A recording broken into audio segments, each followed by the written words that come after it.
چون خود آیات قرآن نه برای بی‌حجاب‌ها جهنم در نظر گرفته، نه برای حجابدارا بهشت در نظر گرفته.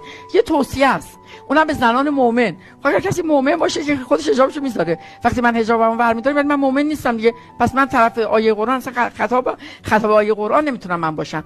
بعد بالای یه سنی اصلا زنان میتونن حجاب نداشته باشن تو با طبق آیه قرآن.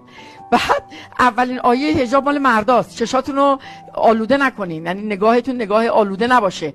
بنابراین اصلا ما این چیزایی که جمهوری اسلامی دنبال حجاب و اینجور زور و ضرب و گرفتن و گشت ارشاد و زنا رو بندازن تو ماشین و ببرن زندان و حالا خوشبختانه الان مدت این چیزا نیست. آره امیدوارم که واقعا به این عقل رسیده باشن، ادامه پیدا نکنه. دینی نیست اصلا این فشارا. یا مثلا ما 30 تا آیه قرآن داریم به پیامبر میگه تو فقط برای ارشادی، برای اجرا نیستی.